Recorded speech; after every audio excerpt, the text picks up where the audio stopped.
The sound of shattering glass echoed through the saloon as Amelia Crawford's accusations rang out, her voice trembling with fury and betrayal. "You stole everything from me, Thomas Blackwood. My father's land, his legacy, all of it." The crowd fell silent, watching as the town's most respected businessman adjusted his waistcoat with practiced nonchalance, his lips curving into a patronizing smile. It was 1876, in the dusty frontier town of Redemption Creek, Colorado, a place where fortunes were made and broken on the whims of men with power and connections. At 22, Amelia stood her ground despite the whispers rippling through the room, her honey-brown hair falling loose from its pins, cheeks flushed with emotion. "Miss Crawford," Thomas Blackwood sighed dramatically, addressing the onlookers rather than her. "I'm afraid grief has addled the poor girl's mind. Everyone knows her father lost his property fairly in our business dealings before his unfortunate passing." Amelia's hands balled into fists. "You forged his signature. I saw the documents before they mysteriously disappeared." Sheriff Walters stepped forward, his weathered face set in disapproval. "That's enough, Miss Crawford. Mr. Blackwood is a respected citizen. These wild accusations without a shred of proof aren't helping your case." "He's right, Amelia," Martha Jenkins, the seamstress who'd known her since childhood, whispered sadly. "You need to accept what's happened and move on." Tears of frustration welled in Amelia's eyes as she looked around the room. Not a single face showed belief in her words. These were people who'd watched her grow up, who'd attended her father's funeral just 3 months ago. Now they stared at her with pity or disdain, as if grief had driven her to madness. "You'll all see the truth someday," she declared, her voice breaking as she backed toward the door. "I'm not crazy and I'm not a liar." As she stumbled out into the afternoon sunlight, the murmurs followed her like a shadow. Poor girl, always had an imagination, just can't accept her father's failures. Blackwood's been nothing but generous, offering her that job as a maid. Amelia walked blindly down the main street, dignity barely intact, unaware of the tall figure watching from the shadows across the way, a stranger with keen eyes who'd witnessed the entire scene with quiet interest. Lucas Grayson leaned against the post office building, the brim of his hat low over his eyes. He'd arrived in Redemption Creek just 2 days ago, another drifter passing through the endless expanse of the western frontier. At 30, he'd spent the last decade working as a ranch hand, bounty hunter, and occasional lawman. Whatever job kept him moving forward, away from memories best left buried. There was something about the woman's desperate conviction that caught his attention. In his experience, people who shouted the truth with such raw emotion rarely manufactured elaborate lies. And Thomas Blackwood, for all his polished appearance, had the eyes of a man with secrets. Lucas straightened and adjusted his gun belt. He hadn't planned to stay in Redemption Creek more than a night or two, just long enough to rest his horse and resupply before continuing to Wyoming. But now, curiosity stirred within him, a dangerous thing for a man who preferred to mind his own business. "Ain't your fight," he muttered to himself, heading toward the livery stable where he'd left his horse. Yet something pulled at him, like an invisible thread connecting him to the woman's plight. Perhaps it was simply that he'd seen too many powerful men crush those beneath them. Or perhaps it was the flash of determined fire in her eyes that reminded him of someone he'd once failed to protect. Regardless, Lucas found himself walking not toward the livery but to the town's only hotel, where he paid for another week's lodging. Redemption Creek, it seemed, would be his home a while longer. Amelia sat on the edge of her narrow bed, staring at the peeling wallpaper of the small room she now rented above the millinery shop. 3 months ago, she'd lived in her father's comfortable ranch house, the Double C, with its sprawling acres of good grazing land. Now everything was gone: the home she'd grown up in, the ranch her father had built from nothing, even most of her possessions. All that remained were a trunk of clothes, her mother's silver hairbrush, and her father's journal, the journal that had vanished the day after she'd found it hidden in his desk drawer, with entries detailing his suspicions about Blackwood's intentions. Without that journal, she had no proof of the man's treachery. A knock at her door startled her from her thoughts. "Who is it?" she called, hastily wiping her eyes. "Annabelle, may I come in?" Amelia rose to unlock the door. Annabelle Murphy was perhaps her only remaining friend in town, the milliner's daughter who'd offered her the room when Amelia found herself homeless. "I brought you some supper," Annabelle said, entering with a covered plate. "Heard about what happened at the saloon." Her expression was sympathetic but cautious. "You think I'm lying too, don't you?" Amelia asked softly. Annabelle set the plate down and sighed. "I think you believe what you're saying, Amelia, but Blackwood has papers with your father's signature, witnessed by Judge Morris himself. The bank confirmed the loan your father took out. Forgeries, all of them," Amelia insisted. "My father would never mortgage the ranch without telling me. He was suspicious of Blackwood for months. The last entry in his journal," she stopped, aware she sounded like a broken record. She'd told this story so many times that even she was beginning to doubt her own memories. "Try to eat something," Annabelle said gently. "And perhaps it's time to consider Blackwood's offer. Being a housekeeper in his mansion isn't ideal, but it's respectable work." Amelia's jaw tightened. "I'll never work for that man. I'd rather scrub floors at the saloon." After Annabelle left, Amelia picked listlessly at the food before pushing it aside. She crossed to the window and gazed out at the darkening street below. Redemption Creek's main thoroughfare was quieting as businesses closed for the evening. Only the saloon would remain lively into the night. Her gaze fell on a tall man crossing the street, a stranger she hadn't seen before. Something about his confident stride and the way others subtly moved out of his path suggested he was someone accustomed to danger. A gunslinger, perhaps, or a lawman. She watched him enter the hotel, then turned away, wondering what had brought him to their small town. It didn't matter. No one in Redemption Creek could help her now. Tomorrow, she'd start looking for work, real work, not Blackwood's insulting offer that would keep her under his thumb. And somehow, someday, she would find a way to prove he had destroyed her father. Lucas rose early the following morning, a habit ingrained from years on the trail. After a simple breakfast at the hotel's dining room, he set out to learn what he could about Redemption Creek and its most prominent citizen, Thomas Blackwood. The town itself was like dozens of others scattered across the Western Territories, a main street lined with essential businesses, side streets with modest homes and outlying ranches and farms. But unlike many frontier settlements, Redemption Creek had an air of prosperity. The buildings were well maintained, the streets relatively clean.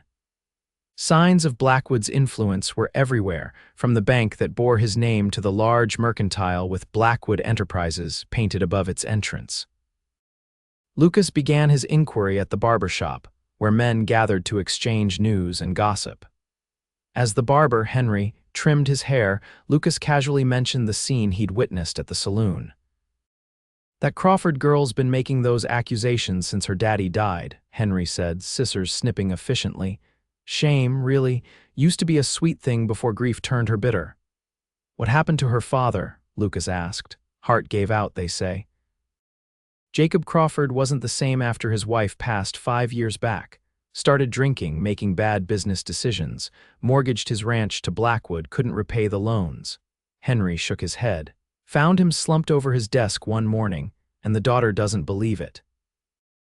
Claims Blackwood forged documents, stole her inheritance, even says her father kept a journal proving it, but nobody's ever seen this journal. Henry lowered his voice. "Between us, Mr. Blackwood's been more than patient with her.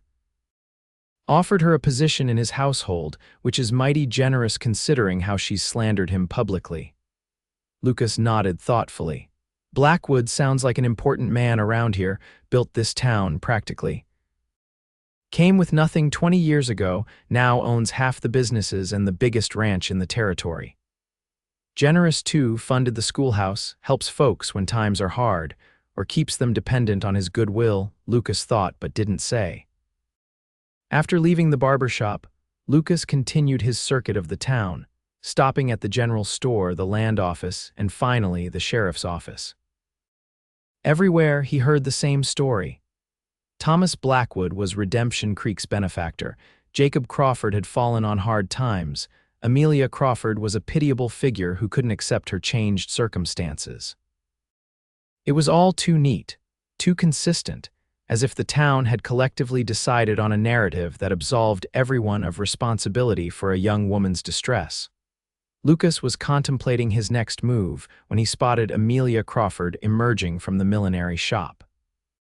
In daylight, he could see her more clearly, a slender woman with features that might have been called pretty if not shadowed by exhaustion and worry. She wore a simple blue dress that had seen better days, her hair restrained in a practical bun.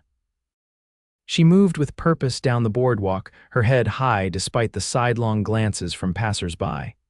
Lucas followed at a distance, curious about her destination. She stopped at several businesses, speaking briefly with the proprietors.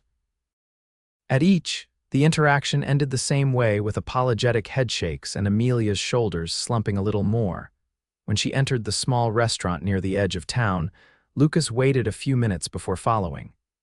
He found her speaking with an older woman who must have been the owner. "I'm sorry, Amelia," the woman was saying. "I just don't have any positions right now. Have you considered Mr. Blackwood's offer?" "Yes, Mrs. Benson, everyone keeps suggesting that."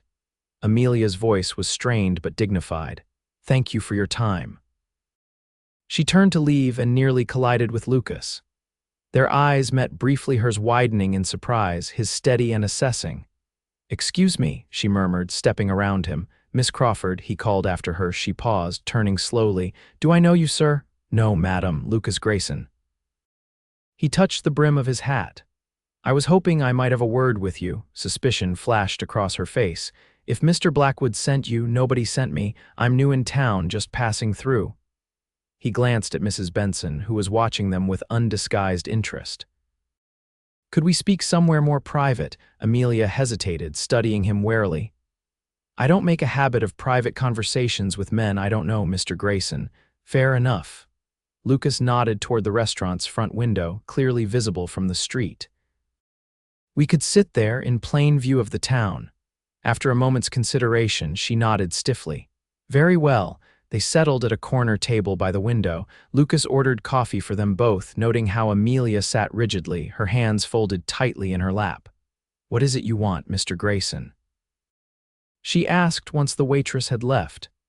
"I was in the saloon yesterday," he said. "Heard your confrontation with Thomas Blackwood."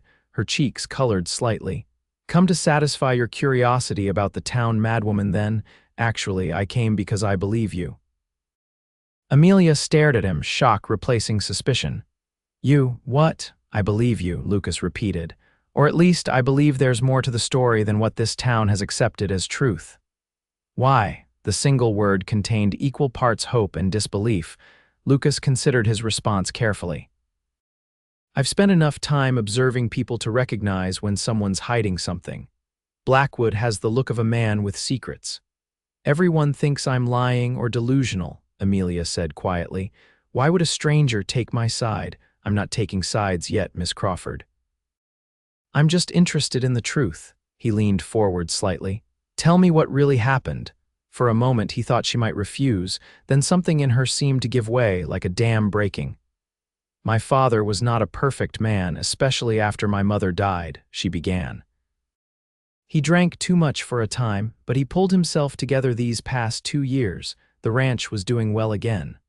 Her voice grew stronger as she spoke. "Then Thomas Blackwood started coming around, talking about partnerships, investments, expansion.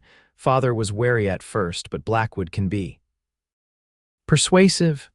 The waitress returned with their coffee, and Amelia paused until they were alone again.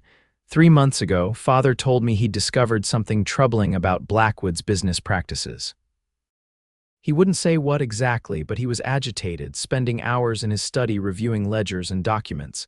Then one morning, her voice caught.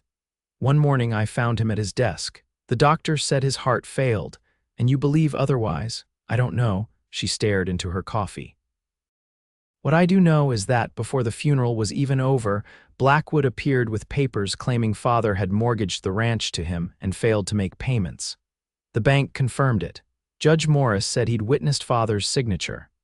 Her eyes met Lucas's, fierce with conviction. But I handled our accounts. Father would never have done this without telling me. You mentioned a journal yesterday. Yes, Amelia lowered her voice. The night after Father died, I was searching his desk for important papers when I found a hidden compartment. Inside was a journal where he documented his suspicions about Blackwood. He believed Blackwood was systematically taking control of properties throughout the county through fraud and intimidation. And this journal disappeared the very next day. I'd left it in the desk while I attended the funeral arrangements. When I returned, it was gone, along with several other documents Father had kept. She sipped her coffee, her hand trembling slightly. Without that journal, I have no proof. Just the word of a grieving daughter against the most powerful man in the territory. Lucas absorbed her story, measuring it against his instincts and experience. Blackwood's made quite a few enemies then, if what your father suspected is true. If there are others, they're too afraid to speak up, or perhaps they've been silenced in other ways. A shadow crossed her face. Now you understand why everyone thinks I'm crazy. Not everyone, Lucas said quietly. Their eyes met across the table, and for the first time since he'd approached her, Amelia's expression softened slightly. Why would you help me, Mr. Grayson? You're just passing through by your own admission. It was a fair question, one Lucas had asked himself. He took his time answering, rolling the bitter coffee around his mouth. Let's just say I've seen what happens when men like Blackwood go unchecked, he finally said. And I've never been good at walking away from a fight that needs fighting. Amelia studied him, doubt and hope warring in her eyes. Even if I wanted your help, what could you possibly do? Blackwood has the law, the bank, and the town on his side. We start by looking for evidence. Your father's journal might be gone, but there could be other proof of Blackwood's methods. Lucas leaned back in his chair. People talk, Miss Crawford, and documents have a way of leaving trails. For the first time, a flicker of genuine hope crossed Amelia's face. Then, just as quickly, it vanished as her gaze shifted to something over Lucas's shoulder. Her expression froze. Well, well.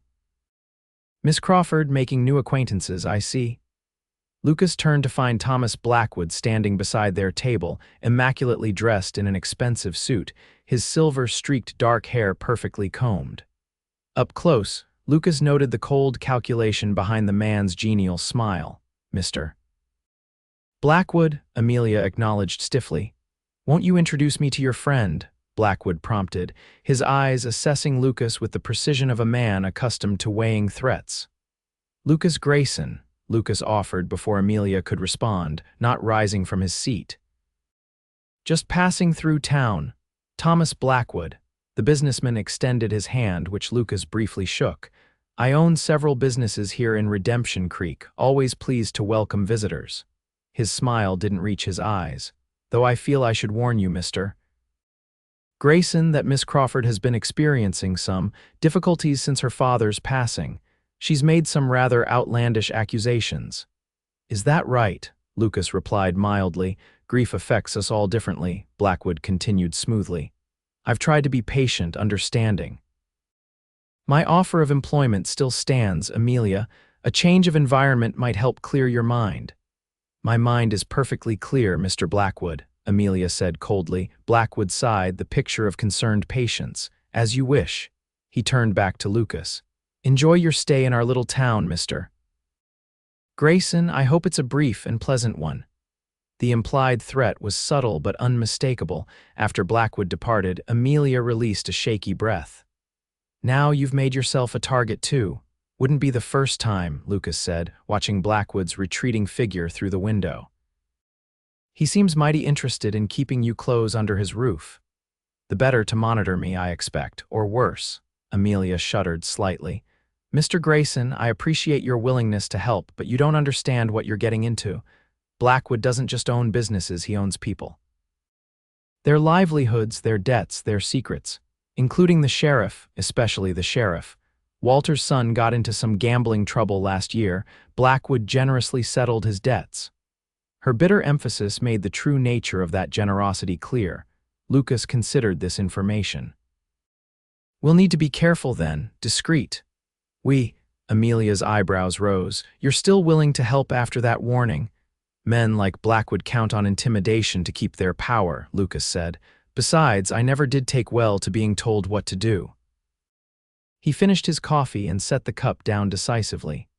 First, we need to figure out if there are others who might have evidence against Blackwood but have been too afraid to come forward. Amelia's expression was a mix of disbelief and cautious hope. Where would we even start? Your father's journal mentioned other victims. Do you remember any names? She closed her eyes briefly, concentrating. The Wilsons lost their farm last year, and the Henderson mine was somehow acquired by Blackwood's company after a tragic accident killed the owner. Good. That gives us somewhere to begin. Lucas stood and dropped coins on the table to cover their coffee. For now, go about your business as usual. Don't let Blackwood know we're working together. And what will you be doing? Asking questions, carefully.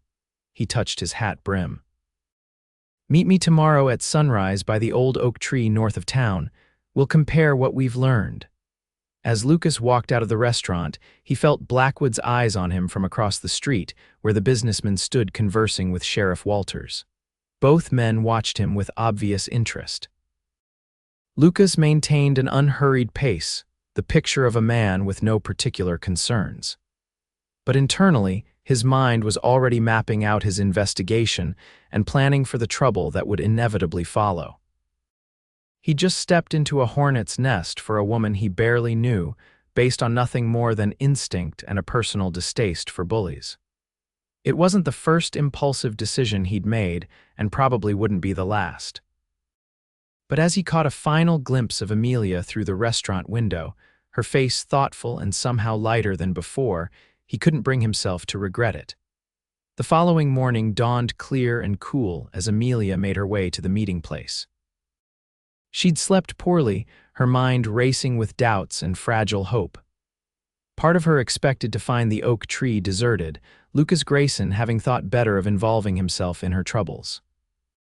But as she approached the ancient tree standing solitary in a small clearing north of town, she saw his tall figure leaning against the massive trunk, hat tipped low against the rising sun. "You came," she said, unable to keep the surprise from her voice. Lucas straightened, touching his hat in greeting. "Said I would, didn't I?" "Yes, but—" Amelia hesitated. "People make promises easily, Mr. Grayson," Lucas, he corrected, "and I don't make promises I don't intend to keep." There was something reassuring about his straightforward manner, a steadiness that Amelia had encountered rarely in her life. She found herself studying him more carefully than she had the day before noting the weathered lines around his eyes that suggested both hardship and laughter, the careful way he held himself, alert but not tense. His clothes were trail-worn but clean, his weapons well-maintained but not flashy. Everything about him spoke of a man who valued substance over appearance. "Did you discover anything useful yesterday?" she asked, redirecting her thoughts. "Some." Lucas gestured to a fallen log where they could sit. "I visited the saloon last night, bought a few rounds." Amazing what men will say after a whiskey or two. "And your father wasn't the only one who lost property to Blackwood under questionable circumstances.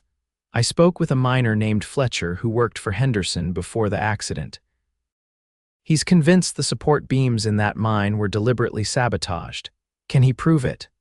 "No, but he did tell me something interesting about Judge Morris, the man who supposedly witnessed your father's signature on those mortgage documents." Amelia leaned forward eagerly. "What about him?" "The judge has a son back east with expensive tastes and gambling debts. Blackwood paid those debts last year quietly, but not quietly enough to prevent rumors. So he owns the judge too," Amelia said bitterly. "Is there anyone in this town he doesn't control?" "Actually, yes." Lucas's expression lightened slightly. "The telegraph operator, Benjamin Parker. Apparently, he and Blackwood had some kind of falling out years ago. Parker's the only business owner in town who refuses to accept Blackwood's investments." "Ben," Amelia considered this information. "He's always been kind to me, but I didn't realize he had issues with Blackwood. He might be willing to help us, especially if he has his own grudge." Lucas turned to face her more directly. "What about you? Did you remember anything else from your father's journal?" Amelia closed her eyes, concentrating. There was something about water rights. Father mentioned Blackwood was trying to control access to Bull Creek, which supplies water to several of the smaller ranches. She opened her eyes, frustration evident. I only had the journal for one night. I didn't read it thoroughly enough. It's a start. Lucas stood, offering her his hand to help her up. The brief contact sent an unexpected warmth through Amelia's fingers.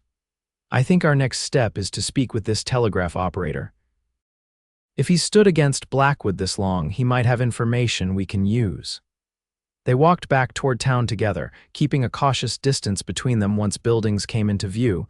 Before they parted ways, Lucas touched her arm gently. Be careful today, he said. Blackwood saw us together yesterday. He might be watching you more closely. And you, Amelia reminded him, you're a stranger asking questions about the town's most powerful man. That makes you noticeable. A half smile lifted one corner of Lucas's mouth. I've been noticeable before. I'm still here. With that cryptic comment, he tipped his hat and turned away, heading toward the telegraph office while Amelia continued toward the millinery shop. She had promised Annabelle she would help with some alterations to day work that wouldn't pay much, but would keep her hands busy and provide a good reason for her presence in town. As she walked, Amelia couldn't help glancing over her shoulder, the weight of unseen eyes making her skin prickle. Blackwood had always made her uncomfortable, even before her father's death. Now that she was actively working against him, the sensation of being watched intensified, but for the first time in months, she wasn't facing that scrutiny alone. The thought brought both comfort and a new kind of anxiety. Lucas Grayson was still a stranger, one who had inserted himself into her troubles with surprising willingness. She couldn't afford to trust blindly, not after everything that had happened. Yet something about him inspired confidence, a steadiness, a certainty that reminded her of her father in his better days. With a final glance toward the telegraph office where Lucas had disappeared, Amelia squared her shoulders and continued on her way. Whatever came next, she would face it with the same determination that had carried her through the past 3 months of isolation and disbelief. And perhaps, just perhaps, the truth would finally come to light. Benjamin Parker's telegraph office was a small, cluttered space tucked between the newspaper office and a hardware store. The walls were lined with notices and wanted posters, the desk covered with papers and telegraph forms. The man himself sat hunched over the clicking machine as Lucas entered, his spectacles perched on a nose that had clearly been broken more than once in his younger days. "Be with you in a minute," Parker said without looking up, fingers tapping out a message with practiced ease. Lucas waited patiently, studying the wanted posters out of professional habit. None featured faces he recognized from his bounty hunting days. When the telegraph fell silent, Parker finally looked up. "What can I do for you, Mr. Lucas Grayson?" He extended his hand, which Parker shook after a moment's hesitation. "I was hoping to send a telegram. That's what I'm here for." Parker pulled a form from a stack on his desk. "Where to?" "Denver," Lucas said, having prepared this cover story in advance. "To the Territorial Land Office." Parker's eyebrows rose slightly as he handed over the form. "Land Office, eh? Looking to stake a claim around here, just verifying some information about existing claims." Lucas began writing his message, deliberately keeping it vague, a request for information about recent land transfers in Redemption Creek County. Parker read it upside down as Lucas wrote, his expression carefully neutral. "That'll be 50 cents. Should have a reply by tomorrow, assuming the lines stay up. Had some trouble with them last week." Lucas paid and turned to leave, then paused as if struck by an afterthought. "You know, I heard something interesting at the saloon last night. Fellow mentioned you're one of the few business owners in town not connected to Thomas Blackwood." Parker's face tightened. "People talk too much in that saloon.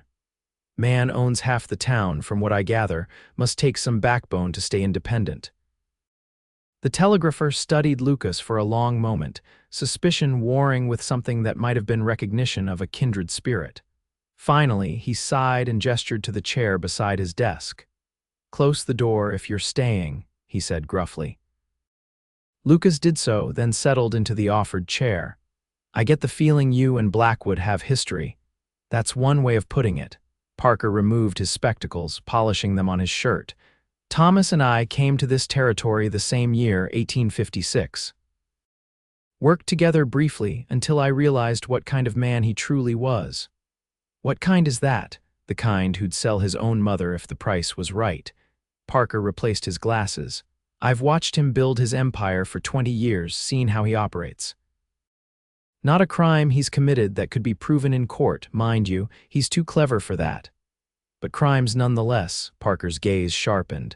You're asking a lot of questions for a man just passing through, Mr. Grayson.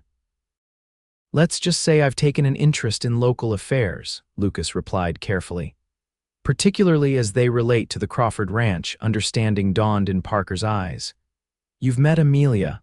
It wasn't a question. Smart girl, her father was a good man despite his troubles after Martha died. You believe her claims about Blackwood? Parker glanced toward the closed door, then lowered his voice. Jacob Crawford came to me 2 days before he died. He was agitated, said he'd discovered something about Blackwood's operations, something big enough to bring the man down. Wanted to know if I could help him get a message to the federal marshal in Denver. Lucas leaned forward. Did he say what he'd discovered? No, said it was safer if I didn't know the details until he had everything in order. Parker's face darkened. Next thing I heard, Jacob was dead. Heart failure, they said, mighty convenient timing. You think Blackwood had him killed? I think Jacob wasn't a man with heart problems. Parker's gaze was steady. And I think Thomas Blackwood eliminates threats to his business one way or another, but you've survived opposing him. A wry smile crossed Parker's weathered face. I'm careful, and I made sure early on that certain documents detailing some of Blackwood's earliest indiscretions would find their way to authorities if anything happened to me, he shrugged. Mutual deterrence. He leaves me alone. I keep my mouth shut about what I know. Until now, Lucas pointed out. Until now, Parker agreed. Something about you, Grayson. You remind me of someone I used to know, someone who didn't back down from fights that needed fighting. The phrase echoed Lucas's own words to Amelia the day before. I'd be interested in hearing what else you know about Blackwood's operations. Parker hesitated, clearly weighing his options. Meet me behind the livery stable after sundown. There are things I won't say inside town walls where anyone might be listening. Lucas nodded and rose to leave. I appreciate your time, Mr. Parker. One more thing, Parker called as Lucas reached the door. Watch your back. Blackwood has eyes everywhere, and he doesn't take kindly to people asking questions. I'm aware. Lucas touched the gun at his hip, a subtle gesture that Parker didn't miss. Good, because the last man who crossed Thomas Blackwood ended up with a bullet in his back during a hunting accident. Parker turned back to his telegraph. Rumor has it anyway. As Lucas stepped back onto the street, he scanned the area carefully, noting a man loitering outside the saloon who seemed too interested in the telegraph office door. The stakes had just risen considerably. If Blackwood had indeed murdered Jacob Crawford, he wouldn't hesitate to eliminate anyone else who threatened his position. Lucas walked casually toward the hotel, maintaining the appearance of a man with no concerns beyond his next meal. But his mind was working rapidly, planning contingencies and escape routes. He needed to warn Amelia that they might be dealing with not just a fraudster, but a killer. Inside the millinery shop, Amelia sat by the window, her needle moving steadily through the fabric of a dress she was altering. Annabelle worked nearby, occasionally glancing at her friend with poorly concealed concern. You seem different today, Annabelle finally observed. Almost hopeful. Amelia kept her eyes on her stitching. Do I? Does it have something to do with that stranger you were seen with yesterday? The tall one with the dark beard. Amelia's needle faltered momentarily. Mr. Grayson, he was just being kind, buying me coffee, Annabelle's tone suggested she wasn't convinced. Mother says he's been asking questions around town, about Blackwood. This time Amelia did look up, alarmed. Has he? I wouldn't know why, Amelia. Annabelle set down her own sewing and moved closer. We've been friends since we were children. I know when you're hiding something. For a moment, Amelia considered confiding in her friend. But the memory of how quickly the town had turned against her made her hesitate. Even Annabelle, kind as she was, had never fully believed Amelia's accusations against Blackwood. "There's nothing to hide," she said finally. "Mr. Grayson is passing through town. We had a conversation, that's all." Annabelle sighed. "Just be careful. Blackwood was in here this morning asking about you, specifically about whether you'd mentioned this Grayson fellow." Amelia's hands stilled. "What did you tell him?" "That you hadn't said a word about him, which was true at the time." Annabelle's eyes were troubled. Blackwood seemed, I don't know, different, tense maybe. I've never seen him anything but perfectly composed. "Thank you for warning me," Amelia said quietly. "I worry about you," Annabelle admitted. Living alone, holding on to this vendetta against the most powerful man in the county, and now getting mixed up with some stranger who might be a gunslinger for all we know. "I can take care of myself." "Can you?" Annabelle's voice was gentle but firm. "Because from where I'm standing, you're about one step away from losing everything, including your reputation." Amelia set her sewing aside, suddenly tired of pretending. "I've already lost everything that matters, Annabelle. My father, our home, even my standing in this town. What's left to lose?" "Your future," Annabelle replied simply. "Your chance at happiness." The bell above the shop door jingled, cutting their conversation short as a customer entered. Amelia returned to her sewing, but her friend's words echoed in her mind. A future. Happiness. Such concepts had seemed impossible these past months, buried beneath grief and rage and desperate attempts to make others believe her. But now, with Lucas Grayson's unexpected alliance, a fragile hope had begun to take root. It wasn't just about proving Blackwood's guilt anymore, it was about reclaiming the possibility of a life beyond revenge. As the afternoon wore on, Amelia found her thoughts repeatedly drifting to Lucas. She'd known him barely a day, yet already she felt a connection to him that defied rational explanation. Perhaps it was simply that he was the first person since her father's death who had looked at her and seen something other than a pitiable, delusional girl. Or perhaps it was something more, something in the quiet strength he projected, the careful way he listened, the unexpected gentleness beneath his weathered exterior. Whatever it was, Amelia knew with sudden clarity that she would trust him with her life if necessary. The realization should have frightened her. Instead, it brought an odd sense of peace. When evening came, Amelia gathered her things and bid Annabelle goodbye. As she stepped onto the street, the setting sun cast long shadows between the buildings. A figure emerged from one such shadow, Lucas, his expression grim.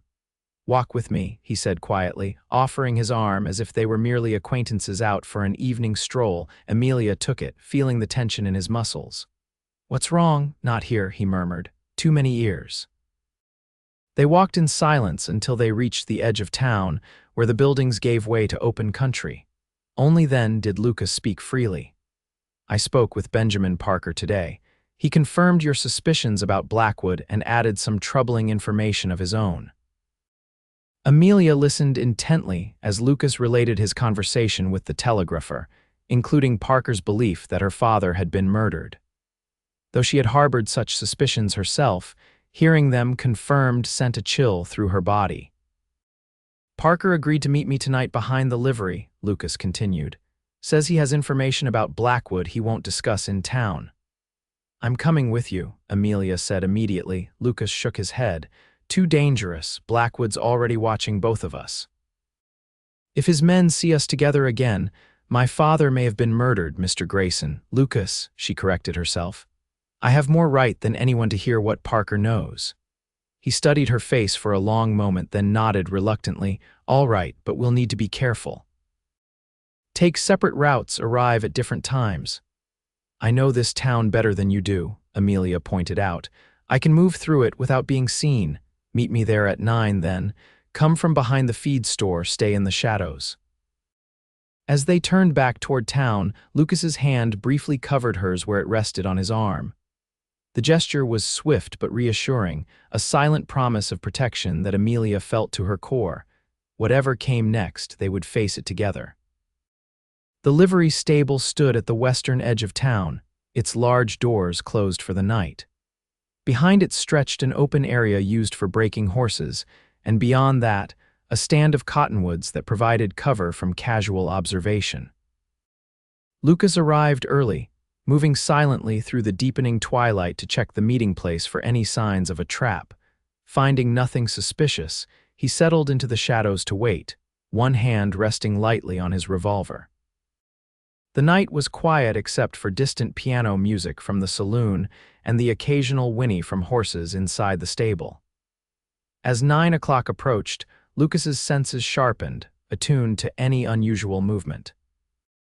Right on time, a figure slipped from behind the feed store across the way, Amelia, moving with surprising stealth in the darkness.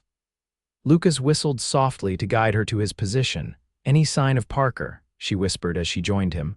"Not yet." Lucas's eyes continuously scanned their surroundings. "Stay close." Minutes ticked by with no sign of the telegrapher. Lucas's unease grew as the appointed time passed. Parker had struck him as a punctual man, not one to be casually late for a clandestine meeting. "Something's wrong," he muttered after 15 minutes had elapsed. "Stay here, I'm going to check the telegraph office." "I'm coming with you," Amelia insisted. Lucas knew better than to argue. "Stay behind me, move only when I move." They made their way back through town, keeping to shadows and alleyways. The telegraph office was dark when they reached it, its door firmly locked. Lucas peered through the window, seeing nothing but the dim outlines of furniture. "His living quarters are upstairs," Amelia whispered. "There should be a light if he's home." The upstairs windows were indeed dark. Lucas tried the door once more, then stepped back, considering their options. "Where does Parker usually go in the evenings?" he asked. "He sometimes plays chess with Dr. Miller," Amelia replied. "Or has a quiet drink at Thompson's Hotel. Let's try the hotel first, it's closer." The hotel's small saloon was populated by a handful of travelers and locals, but Parker wasn't among them. The desk clerk hadn't seen him since morning. Dr. Miller's house was similarly unhelpful. The doctor was home, but reported that Parker had canceled their weekly chess game with a note delivered that afternoon. Said he had urgent business to attend to, Miller told them, clearly curious about their interest. "Is something wrong?" "Just needed to send a telegram," Lucas replied smoothly. "Thank you for your time, doctor." Outside, he exchanged a worried glance with Amelia. "This isn't right. Parker was adamant about meeting tonight." "You think Blackwood?" A commotion from the direction of the main street interrupted her. Shouts echoed between buildings, followed by the pounding of feet. Lucas drew Amelia into a shadowed doorway as several men ran past, heading toward the noise. "Fire!" someone yelled in the distance. "Fire at the telegraph office." Lucas and Amelia exchanged a horrified look before sprinting toward the center of town. As they rounded the corner onto Main Street, the scene that greeted them confirmed their worst fears. The telegraph office was engulfed in flames. Orange light painting the night sky as townspeople formed a bucket brigade from the water trough. Sheriff Walters stood directing the firefighting efforts, his face grim in the flickering light. Lucas approached him, Amelia close behind. "Anyone inside?" Lucas demanded. Walters turned, recognition and suspicion flashing across his features. "Parker's unaccounted for. His horse is still in the livery, so he should be in town." "Has anyone checked his usual haunts, the hotel, Dr. Miller's?" "We're looking," Walters replied shortly. "Though I'm curious why you're so concerned about our telegrapher, Grayson. Don't recall you two being acquainted." "I sent a telegram this morning," Lucas said, the partial truth coming easily. "Parker was helpful, seemed like a good man." The sheriff's eyes narrowed, but before he could respond, a shout came from inside the burning building. Two men emerged from the smoke-filled doorway, supporting a third figure between them, Benjamin Parker, unconscious and covered in soot. "Get the doctor," someone yelled as they laid Parker on the boardwalk.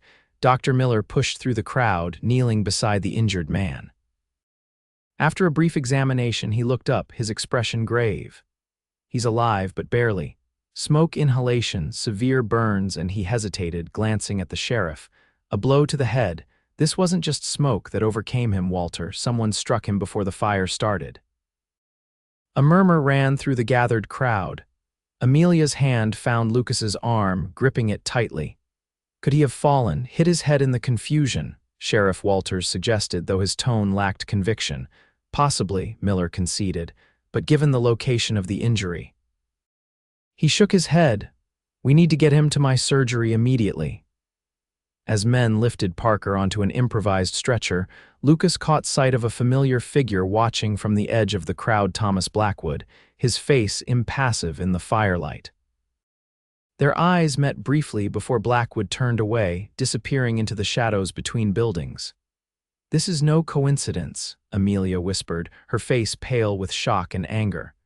"Parker was going to meet us. He had information about Blackwood, and now he might not live to share it," Lucas finished grimly. "Come on, we need to see what, if anything, survived that fire." They waited until the flames were mostly extinguished and the crowd had thinned before approaching the ruined telegraph office. The sheriff and his deputy remained on scene, keeping onlookers back as the smoldering building cooled. "What caused it?" Lucas asked casually as they joined the spectators. "Lamp oil spilled near the stove, looks like," Deputy Harkins replied. "Accidents happen." "Convenient accident," Amelia muttered, low enough that only Lucas heard. They watched as Walters emerged from the building's remains, carrying a metal strongbox that had survived the flames. He set it aside, apparently intending to deliver it to Parker if the man recovered. Lucas noted its location with interest. If Parker had indeed kept documents detailing Blackwood's past crimes, that fireproof box would be a logical place to store them. As the night deepened and the excitement waned, Lucas walked Amelia back toward the millinery shop, both of them silent with the weight of what had transpired. The attack on Parker for attack, it surely was confirmed that Blackwood would go to any lengths to protect his secrets. What now? Amelia finally asked as they paused in the shadow of a cottonwood tree near her lodgings. Lucas considered the question carefully. "We continue as planned. Parker may still recover. In the meantime, we follow the other leads. We have the water rights issue, the Henderson mine collapse. And if Blackwood comes after us next?" In the moonlight, her face was a study in determination, despite the fear evident in her eyes. Lucas found himself fighting an unexpected impulse to draw her closer, to promise protection he wasn't certain he could provide. "I've dealt with dangerous men before," he said instead. "And Blackwood won't move against us openly, not without cause. He's too careful for that." "You don't know him like I do," Amelia warned. "He maintains a veneer of respectability, but underneath, he's a predator," Lucas finished. "I recognize the type, Amelia. Men like him exist in every territory, every town. They thrive on fear and silence. And how do you stop such men? By refusing to be afraid. By gathering evidence that even their money and influence can't bury." His voice hardened. "And sometimes by being willing to fight fire with fire." Amelia studied him in the dim light. "Who are you really, Lucas Grayson? You're no ordinary drifter." Lucas smiled faintly. "That's a story for another time. For now, get some rest. Tomorrow we start asking more pointed questions, beginning with the Wilsons and their lost farm." He watched until she was safely inside before melting into the darkness, his mind already mapping out their next moves in what had become a far more dangerous game than he'd initially anticipated. The following morning brought news that Benjamin Parker had survived the night, though he remained unconscious in Dr. Miller's care. The town buzzed with speculation about the fire, most accepting the official explanation of an accident, though a few questioned the coincidence of Parker's head injury. Lucas visited the doctor's house early, hoping for a chance to speak with Parker if he'd regained consciousness. "Doctor."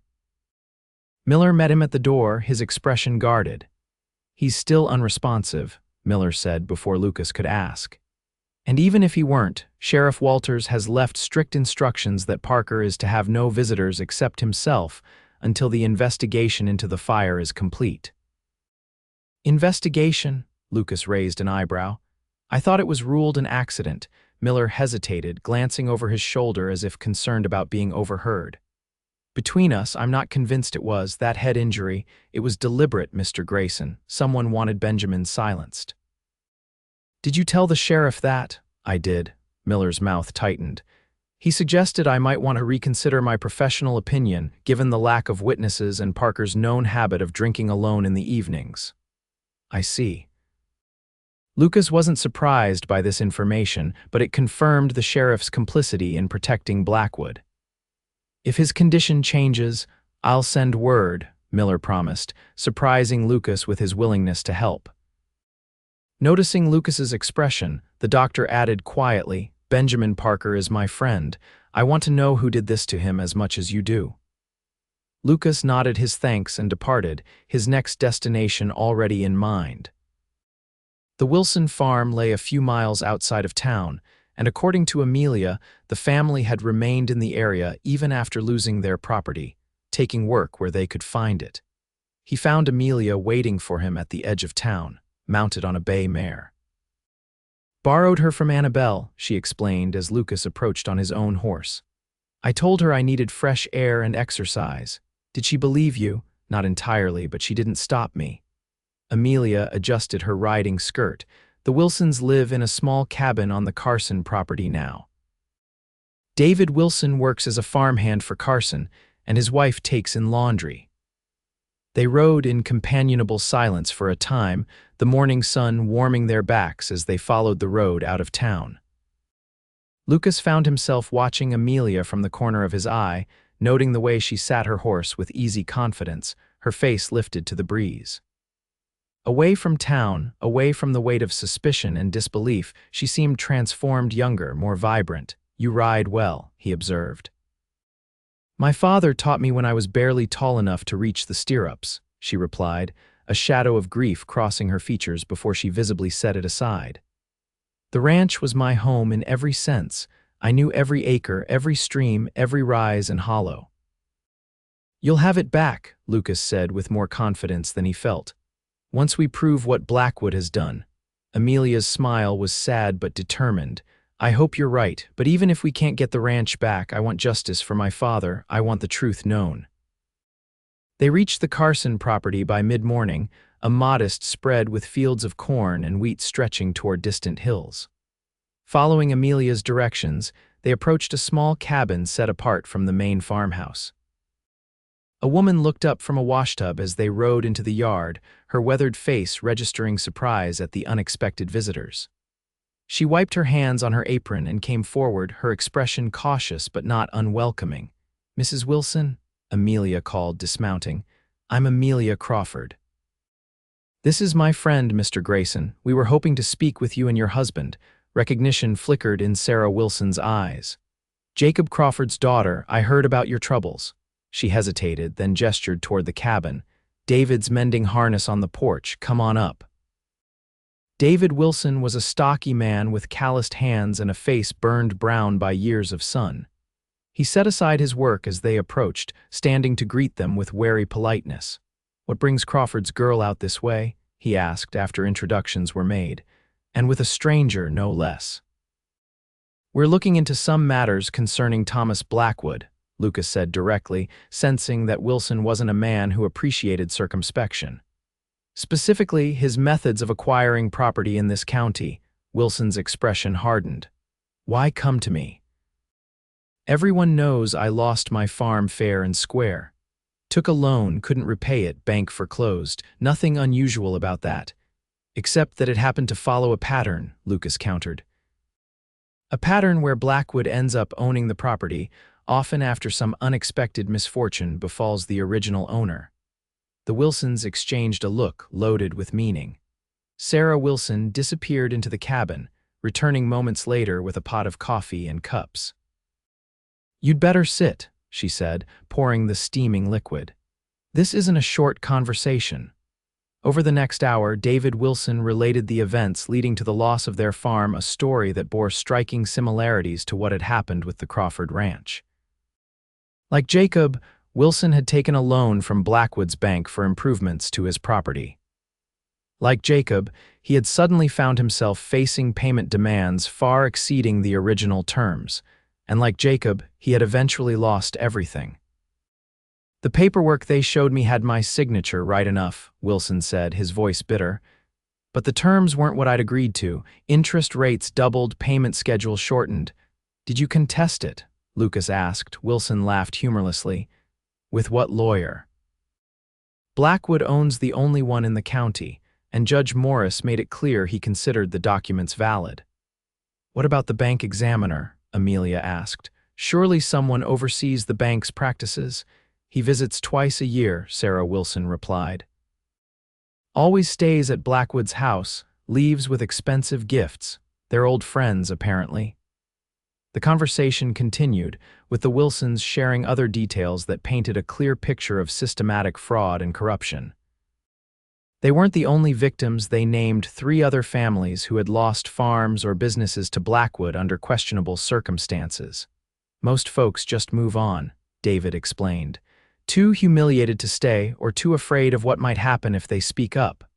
Like Benjamin Parker.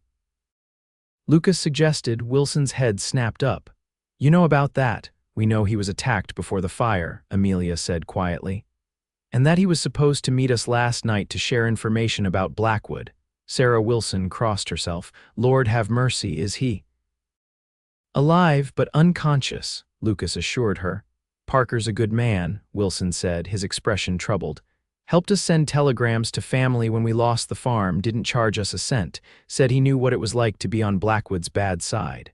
You know what happened between them? Amelia asked. Parker mentioned they had history but didn't elaborate. Wilson shook his head. Only rumors.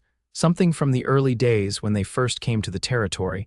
Some say they were partners in a mining venture that went bad. Others say it involved a woman.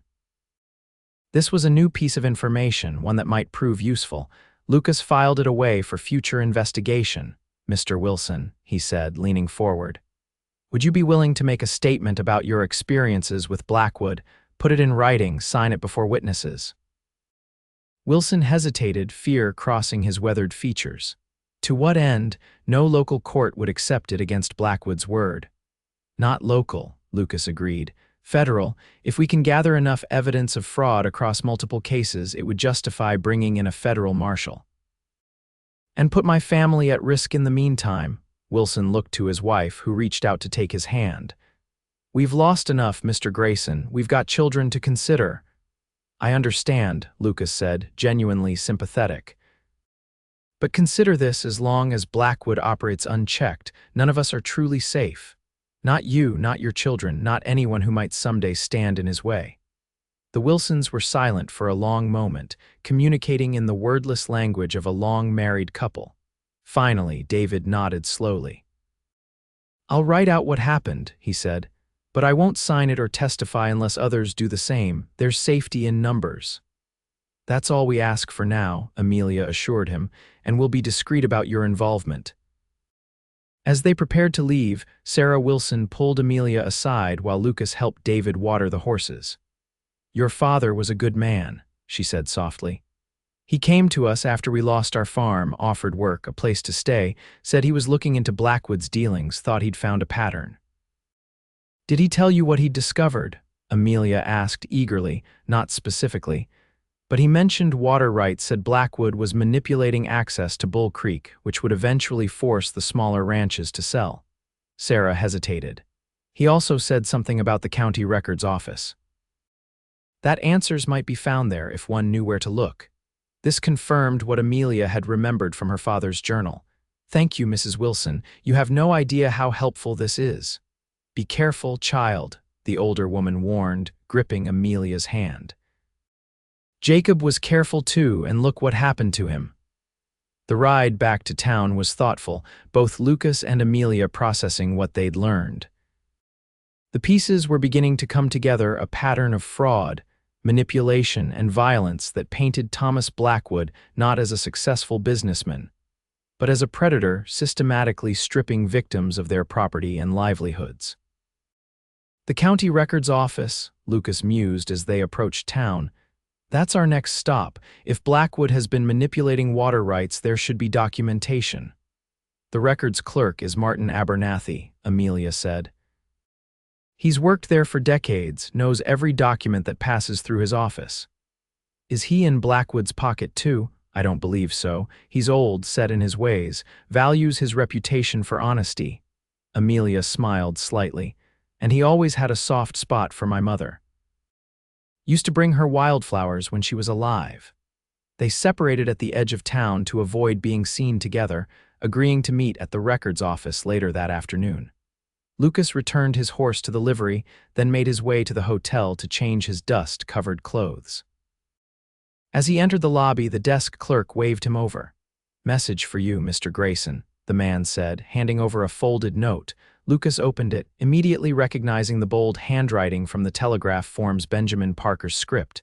The message was brief. "Strongbox, Miller has key. Tell no one." Lucas tucked the note into his pocket, his pulse quickening. Parker must have regained consciousness, at least briefly. The metal strongbox that Sheriff Walters had recovered from the fire, Parker wanted him to retrieve it. Changing direction, Lucas headed for Dr. Miller's house once more. This time the doctor met him with visible relief. He woke for a few minutes, Miller confirmed when Lucas showed him the note. Asked for paper and pencil, wrote that, then lost consciousness again. His condition is precarious, the sheriff. Out investigating a disturbance at one of the outlying farms, the deputies watching the jail. Miller reached into his pocket and withdrew a small key. "The strongbox is in my surgery. Benjamin entrusted it to me years ago, made me promise to keep it safe if anything happened to him." "What's inside?" Lucas asked as they moved toward the doctor's private office. "I don't know, he never said and I never asked." Miller unlocked a cabinet and removed the metal box Lucas had seen the sheriff recover from the fire. Its surface was scorched but intact. Whatever it is, Benjamin believed it was worth protecting, worth dying for, perhaps. The key turned easily in the lock. Inside, they found a stack of documents, letters, legal papers, and a leather-bound journal similar to the one Amelia had described her father keeping. Lucas scanned the contents quickly, his excitement growing. "This is it," he murmured. Evidence of Blackwood's earliest schemes dating back 20 years. Land swindles, fraudulent mining claims, even, he paused, reading more carefully. Even suspicion of murder, a woman named Amelia Parker. Benjamin's sister, Miller exhaled sharply. "I never knew he had a sister." According to this, she was engaged to Blackwood when she discovered he was manipulating mining claims. She confronted him, threatened to expose him. Lucas looked up grimly. "She was found at the bottom of a ravine the next day, riding accident. Dear God," Miller sank into a chair.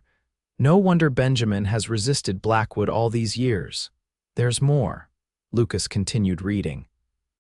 Details of how Blackwood gradually gained control of the bank, the land office, even influenced the appointment of Judge Morris.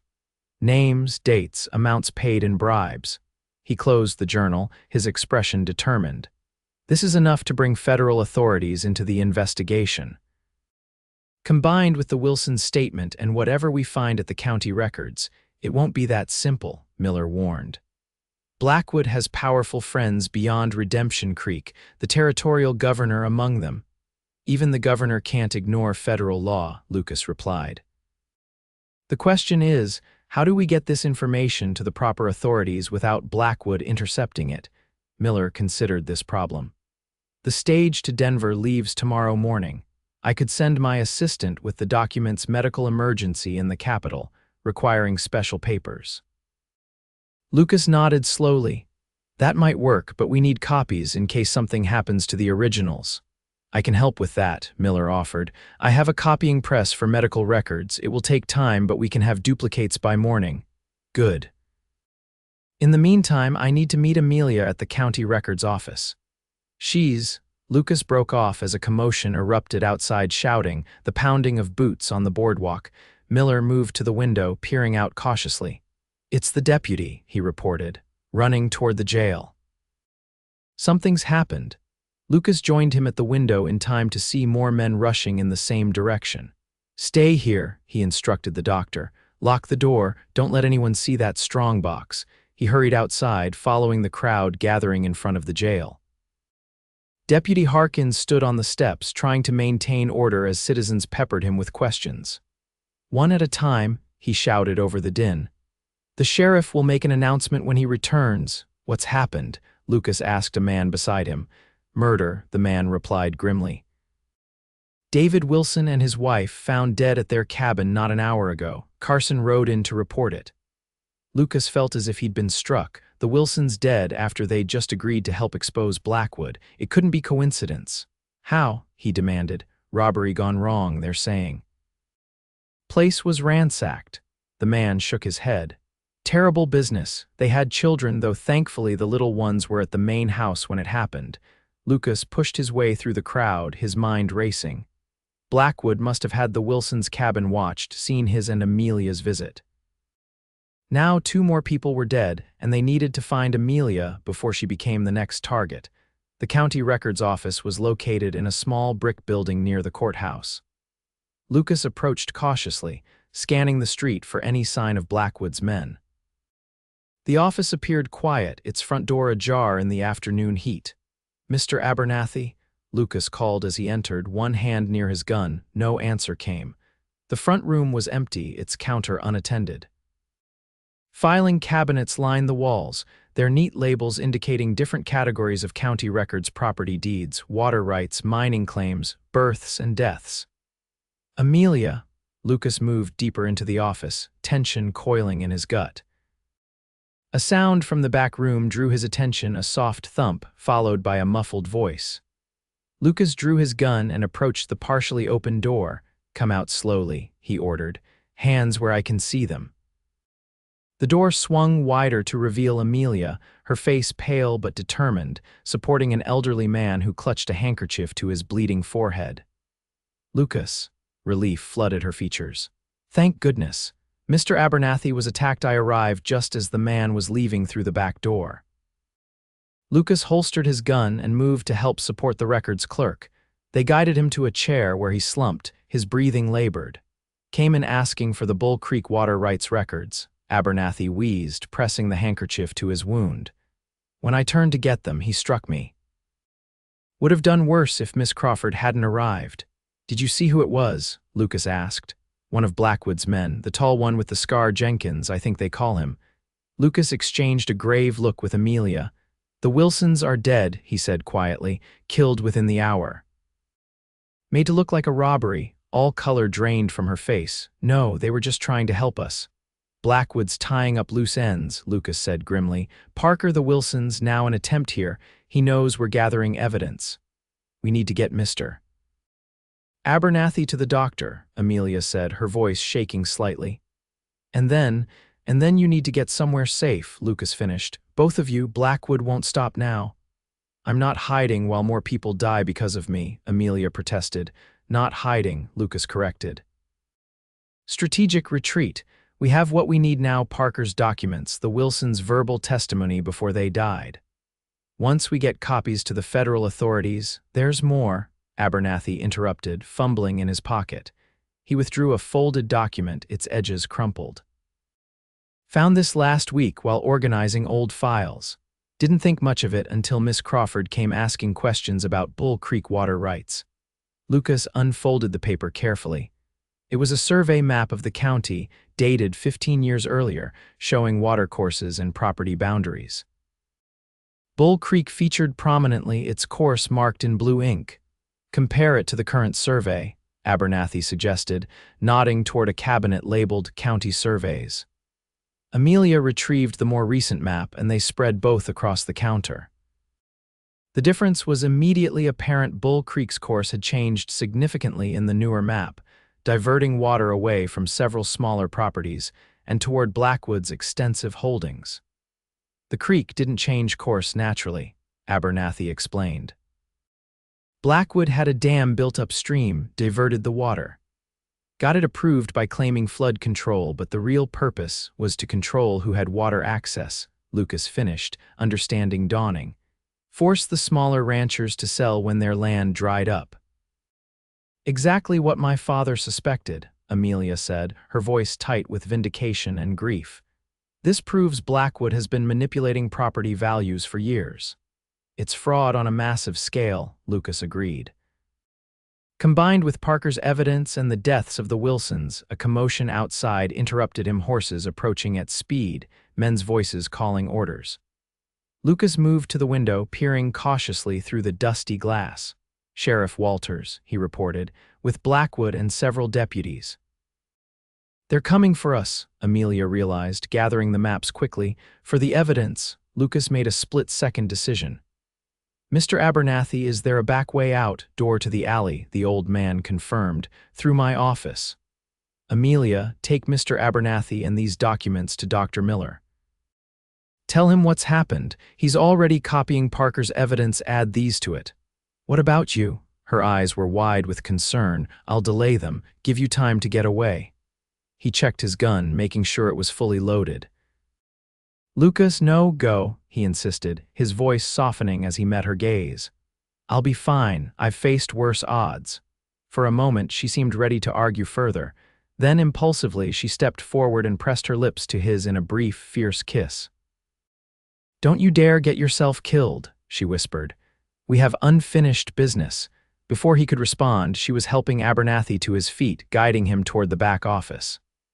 Lucas watched them go, the warmth of her kiss lingering on his lips despite the danger closing in around them. Turning back to face the front door, he positioned himself behind the counter, his expression hardening into the cool mask of a man who had faced death before and didn't fear it. As Sheriff Walters pushed through the door, Lucas Grayson prepared for a confrontation that might well determine not just his fate, but Amelia's as well. Sheriff, Lucas greeted calmly as Walters entered, followed by two deputies. Blackwood remained outside, watching through the open door. Something I can help you with, Walters' hand rested on his gun. Where's Abernathy and the Crawford girl? Haven't seen Miss Crawford today, Lucas replied truthfully. Mr. Abernathy stepped out a while ago. I've been waiting for him to return. That's so. Walter's tone made it clear he didn't believe a word. Seems mighty coincidental, you being here right after someone attacked the records clerk. Attacked? Lucas feigned surprise. Is Mr. Abernathy all right? Don't play games, Grayson. Walters took a step closer. We know you and the girl have been stirring up trouble, making accusations against respectable citizens, interfering in official investigations. I wasn't aware asking questions was a crime in this territory, Lucas said mildly. It is when those questions lead to good people getting killed. Walter's voice hardened. The Wilsons are dead because of your meddling. Lucas felt anger surge within him but kept his expression neutral. Interesting conclusion, Sheriff. I heard it was a robbery. A robbery you might have orchestrated to silence witnesses who wouldn't support your wild theories. Walters gestured to his deputies. Search the place. Find Abernathy and the Crawford girl. As the deputies moved to obey, Lucas remained still, calculating his options. He could draw on Walters, likely get himself killed in the process, with 3 guns against 1. He could try to run, but that would only confirm their suspicions and possibly lead them to Amelia and Abernathy. Or he could continue playing for time, hoping the others had reached safety. This is a mistake, Sheriff, he said quietly. You're letting Blackwood use you to cover up his crimes. Walter's face flushed with anger. You're in no position to make accusations, stranger.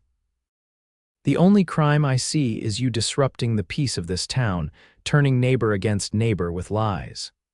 Like the lie that Jacob Crawford died of natural causes, Lucas challenged, or that Benjamin Parker's injury before the fire was an accident, or that the Wilsons just happened to be robbed and killed the same day they spoke about Blackwood's fraudulent loans. Uncertainty flickered briefly in Walter's eyes before his expression hardened again. I'm placing you under arrest, Grayson. For suspicion of involvement in the Wilson murders and for questioning in the assault on Benjamin Parker. On what evidence? You were seen visiting both victims shortly before the crimes occurred. Walters drew his gun. Now, are you coming peacefully or do we do this the hard way? Lucas weighed his options one final time. A shootout would serve no purpose except to get him killed. Better to submit for now, buy time for Amelia and Miller to get the evidence to federal authorities. I'll come peacefully, he said, slowly raising his hands. But you're making a mistake, Walters, and deep down I think you know it. The sheriff gestured for Lucas to turn around. As cold metal handcuffs closed around his wrists, Lucas caught sight of Blackwood watching from the doorway, a satisfied smile playing at the corners of his mouth. "You've caused quite enough trouble in my town, Mr. Grayson," Blackwood said smoothly as the deputies escorted Lucas past him. "I'm afraid your stay with us is going to be rather less comfortable from now on." Lucas met the man's gaze directly, refusing to be intimidated. "This isn't over, Blackwood." "Oh, I think it is." Blackwood's smile widened. "For you, at least." As they marched him toward the jail, Lucas scanned the street for any sign of Amelia or Dr. Miller. He saw neither, which he took as a good sign. If they'd made it to the doctor's house with the evidence, there was still hope. The cell they placed him in was small and sparse, a narrow cot, a bucket in the corner, bars on the single high window. Sheriff Walters removed the handcuffs before locking the cell door with a decisive click. "You should have minded your own business, Grayson," he said, almost regretfully. "Some things in this town aren't meant to be disturbed. Like Blackwood's control over you," Lucas suggested quietly. "What does he have on you, Sheriff? What made you turn your back on your oath to uphold the law?" Walters flinched as if struck. For a moment, Lucas thought the man might actually respond honestly, then his expression closed off again. "Get comfortable," he said gruffly. "Judge Morris won't be available for your hearing until next week. Plenty of time for you to think about the trouble you've caused." After Walters left, Lucas sat on the cot, methodically assessing his situation. The charges against him were flimsy at best, but with Blackwood controlling the local justice system, that hardly mattered. What mattered was whether Amelia and Miller could get the evidence to federal authorities before Blackwood realized what they were doing, and whether he could find a way out of this cell before Blackwood decided a prison accident was the simplest solution to the problem Lucas represented. Hours passed. Evening fell, shadows lengthening across the cell floor as Lucas waited, listening to the muted sounds of the town. The deputy brought a meager supper: beans, stale bread, lukewarm coffee, which Lucas ate without complaint. Sustenance was sustenance, and he might need his strength. As night deepened, the jail grew quiet. The deputy nodded off at his desk, his snores a steady rhythm in the stillness. Lucas was contemplating the lock on his cell door when a soft sound from the window caught his attention. "Lucas," Amelia's whispered voice sent a surge of relief through him. He moved quietly to stand beneath the window. "I'm here," he murmured. "Are you all right, Abernathy? We're both safe.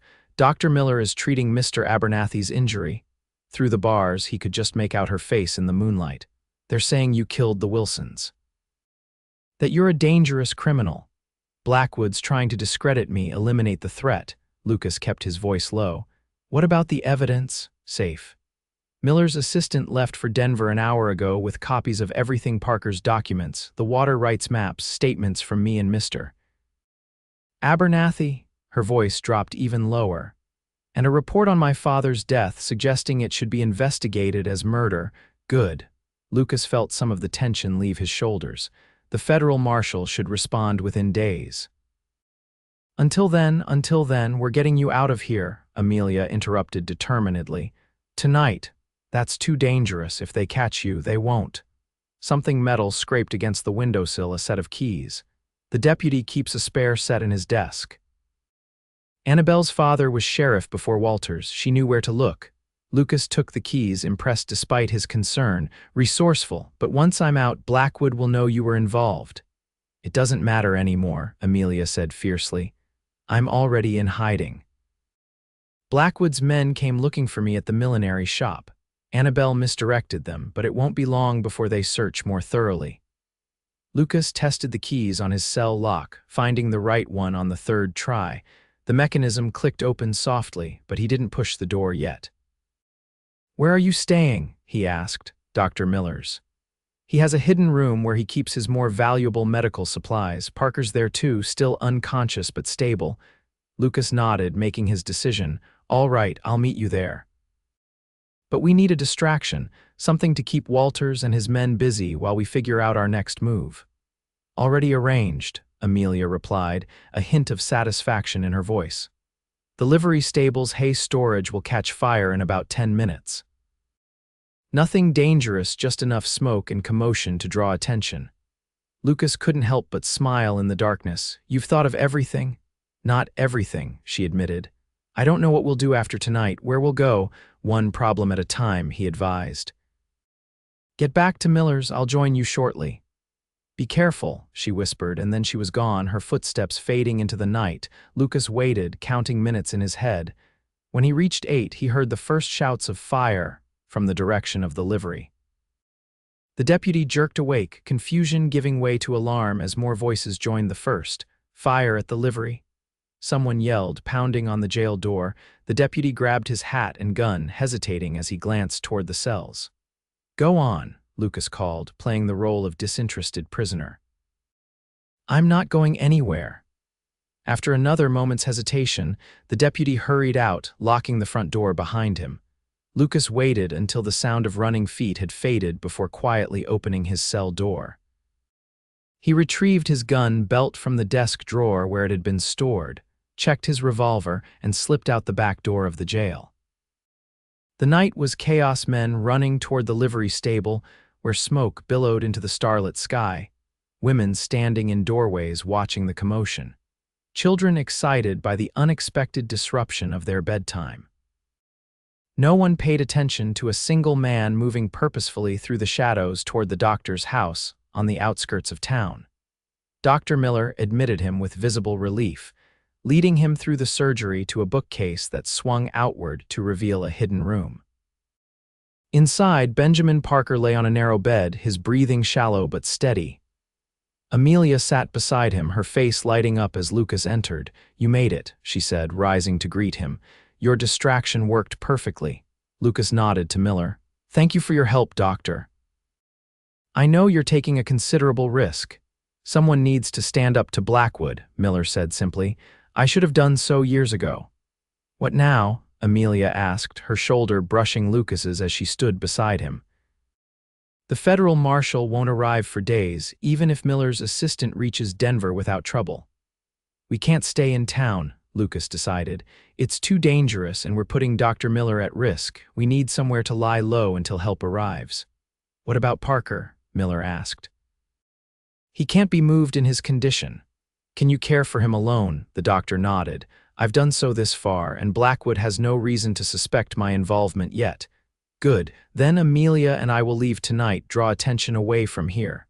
Lucas turned to her. Is there somewhere outside town we could go? Somewhere Blackwood's men wouldn't think to look, Amelia considered for a moment.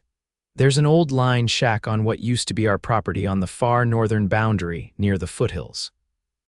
Father used it during roundup season, but it's been abandoned since.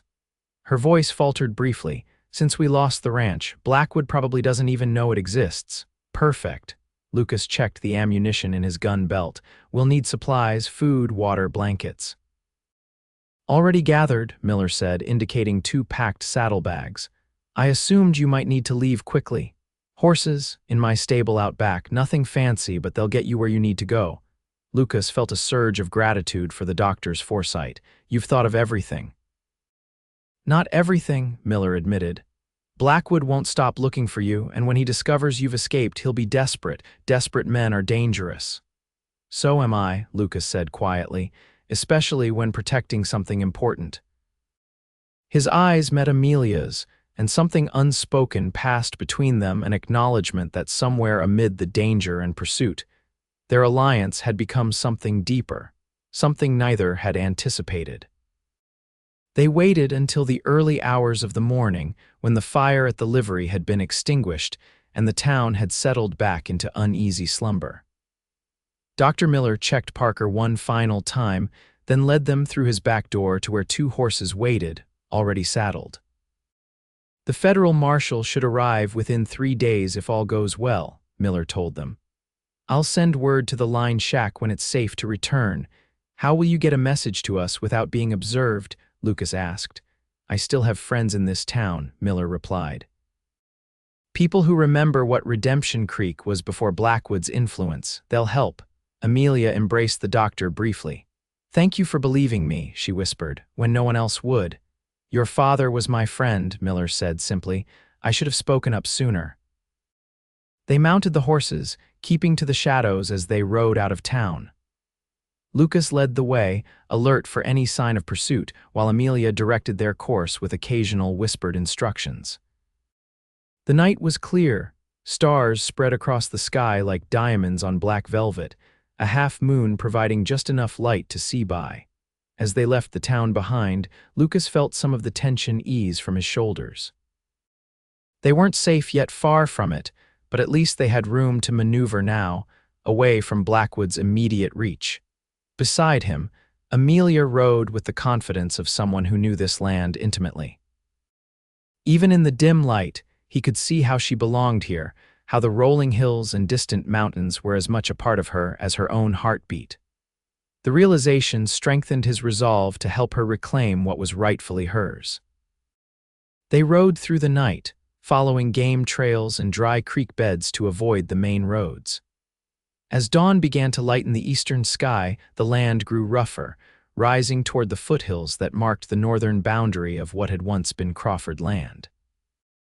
"There," Amelia said finally, pointing to a small structure nestled against a stand of pines. The Line Shack. It was a simple building, one room, built of logs with a stone chimney, sturdy enough to withstand winter storms. Inside, they found it dusty but intact. A narrow bed stood against one wall, a small table and chairs in the center, a stone fireplace for cooking and heat. A shelf held basic supplies, matches, candles, salt, coffee, all left from the last time Jacob Crawford had used the place. "It's not much," Amelia said apologetically as they settled in. "But it's dry and defensible." "It's perfect," Lucas assured her, unpacking the supplies Miller had provided. "We only need to hold out a few days." As morning fully arrived, they took stock of their situation. The shack offered a good view of the approach from the south, with the mountains at their back providing natural protection. A small spring nearby provided fresh water. With Miller's supplies and what remained in the shack, they had enough food for several days.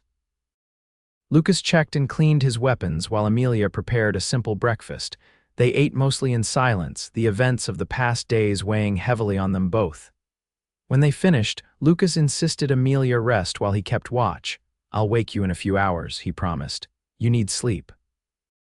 Too exhausted to argue, she stretched out on the narrow bed while Lucas positioned himself by the window, scanning the landscape for any sign of movement. The morning passed quietly, the only sounds the chirping of birds and the soft rhythm of Amelia's breathing. Lucas found his gaze drawn to her more often than to the terrain he was supposed to be watching. In sleep, the worry and determination that usually marked her features had softened, making her look younger, more vulnerable. Her honey-brown hair had come loose from its pins, spreading across the pillow in waves that caught the sunlight filtering through the window.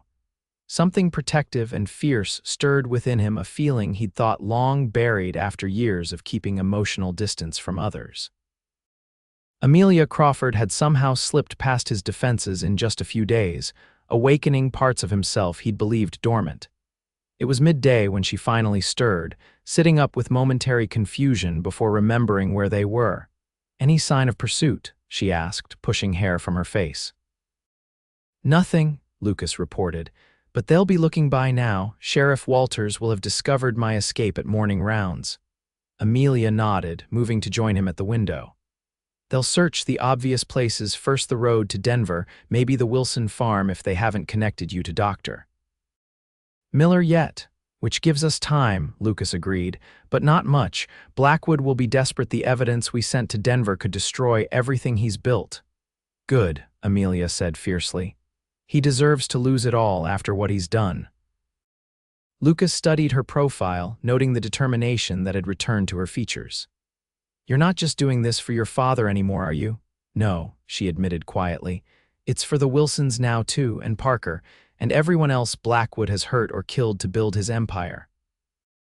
She turned to face him fully. "And it's for me, for my future. What will you do, if we succeed in bringing Blackwood to justice and recovering your property?" The question seemed to surprise her, as if she hadn't allowed herself to think that far ahead. "I'm not sure," she said slowly. "Rebuild, I suppose, make the ranch profitable again." She hesitated. "What about you? Will you continue, whatever it is you do, when this is over?" It was Lucas's turn to consider his future a future that had seemed predictably solitary until a few days ago. "I don't know," he admitted. "I've been drifting a long time, moving from place to place, job to job, running from something or toward something." Her perception startled him. "Both, maybe. I was a lawman once in Wyoming territory, made enemies, lost people I cared about. Found it easier to keep moving than to stay in one place and risk that kind of pain again." Amelia's expression softened. "And now," Lucas met her gaze directly. "Now I'm not so sure that moving on is what I want anymore." The air between them seemed to thicken with unspoken possibilities. Amelia took a step closer, close enough that Lucas could see the flecks of gold in her brown eyes, the slight tremble of her lips as she parted them to speak. Before she could say anything, a sound from outside froze them both, the distant but unmistakable rhythm of hoofbeats approaching. Lucas moved instantly to the window, scanning the terrain below. A group of riders was visible on the main trail, still some distance away but clearly headed in their direction. 4 men, he reported tersely, moving fast. Walters is in the lead. "How did they find us so quickly?" Amelia joined him at the window, her expression tense. "Someone must have seen us leave town or tracked our trail." Lucas checked his revolver. "They'll be here in 10 minutes, maybe less." "What do? We can't outrun them, their horses are fresher." Lucas considered their options rapidly. "We don't run, we make a stand here. The shack is defensible and they'll have to approach over open ground." Amelia's face paled slightly, but she nodded with determination. "I can shoot. Father taught me." Lucas handed her his spare revolver. "Let's hope it doesn't come to that." "But if it does, I won't hesitate," she finished, checking the weapon with practiced hands. They worked quickly to prepare the shack for defense, barricading the door with the table, positioning themselves at the 2 windows with the clearest views of the approach. Water, ammunition, and Miller's medical supplies were placed within easy reach. As the riders drew closer, Lucas could make out their features more clearly: Sheriff Walters, Deputy Harkins, and 2 men he recognized as Blackwood's personal guards. Blackwood himself was notably absent. "They're stopping," Amelia reported as the group halted just beyond comfortable firing range. "Walters is coming forward alone." Lucas watched as the sheriff urged his horse a few yards ahead of the others, raising his hands to show he wasn't drawing a weapon. "Grayson," Walters called. "I know you're in there. Come out peacefully and no one needs to get hurt." "No deal, Sheriff," Lucas called back. "Not until the federal marshal arrives to sort this out properly." Walters' expression darkened. "There won't be any federal involvement, Grayson. Miller's assistant never made it to Denver. We intercepted him this morning." Lucas felt a cold weight settle in his stomach. If that was true, their evidence was lost and with it, their best hope for justice. But something in Walters' tone struck him as false. "I don't believe you," he replied. "You're bluffing." "Am I?" Walters gestured to his companions. "We found your messenger 10 miles outside town. He was quite cooperative once we explained the situation." Lucas exchanged a glance with Amelia, whose face had gone pale. "Even if that's true," she called, "there are other copies of the evidence. People outside Redemption Creek who know what Blackwood has done." This was a bluff of their own. They had made no such arrangements, but the flicker of uncertainty on Walter's face suggested it might have hit its mark. "This is your last chance," the sheriff warned. "Surrender now or we'll be forced to take action." "You mean murder us like you murdered my father?" Amelia's voice rang with accusation. "Like you murdered the Wilsons? How many people have died to protect Blackwood's secrets, Sheriff?" Walters flinched visibly at her words. For a moment he seemed genuinely troubled, then his expression hardened once more. "You've made your choice," he said grimly, turning his horse to rejoin his companions. Lucas watched as the men conferred briefly, then spread out, clearly planning to approach the shack from multiple directions. "They'll try to surround us," he told Amelia. "You watch the east window, I'll take the south. Don't fire unless you have a clear shot and only if they fire first." She nodded, her hands steady on the revolver despite the fear evident in her eyes. "Lucas," she said softly. "If we don't, we will," he interrupted firmly. "This isn't over yet." The standoff stretched into tense minutes, the men outside gradually working their way closer, using whatever cover the landscape provided. Lucas tracked their movements carefully, noting that they seemed reluctant to initiate gunfire, perhaps concerned about killing a woman, or perhaps worried about the legal consequences if the federal authorities did eventually become involved. The sun began its westward descent, shadows lengthening across the ground. Still, neither side had fired a shot. Lucas was beginning to wonder if Walters might be stalling for reinforcements when a new sound reached them: more horses, approaching rapidly from the south. More of Blackwood's men. Amelia asked anxiously. Lucas moved to the south window, straining to see the newcomers. As they came into view, his tense expression gave way to surprised relief. "No," he said, a slow smile spreading across his face. "That's a federal marshal's badge I see." Indeed, the approaching group rode beneath the unmistakable authority of the Law 5 men, led by a grim-faced marshal whose badge caught the late afternoon sunlight. Behind them rode Dr. Miller and, to Lucas's astonishment, Benjamin Parker, pale and bandaged but upright in his saddle. Outside, Sheriff Walters and his men had frozen in place, clearly as surprised by the new arrivals as Lucas and Amelia were. As the marshal's party approached, Walters made a decision, gesturing his men to lower their weapons and back away from the shack. "Lucas Grayson," the marshal called. "Amelia Crawford, this is Federal Marshal James Donovan. You can come out safely." Lucas and Amelia exchanged a look of cautious hope before moving the barricade from the door. They emerged slowly, weapons lowered but not holstered, into the golden light of late afternoon. Marshal Donovan dismounted, approaching them with the measured stride of a man accustomed to authority. "Quite a situation you've found yourselves in," he observed dryly. "Dr. Miller here has been telling me a fascinating story about corruption, fraud, and possibly murder." "It's all true," Amelia said earnestly. "We have evidence, so I've been told." Donovan nodded toward Parker, who remained on his horse, clearly conserving his strength. Mr. Parker's testimony alone would justify an investigation, combined with the documents Dr. Miller provided. "You received the evidence?" Lucas asked, relief washing through him. "Walters claimed they intercepted your messenger." "He was lying," Miller confirmed. "My assistant reached Denver yesterday. The marshal was already on his way to investigate reports of land fraud when he received our evidence."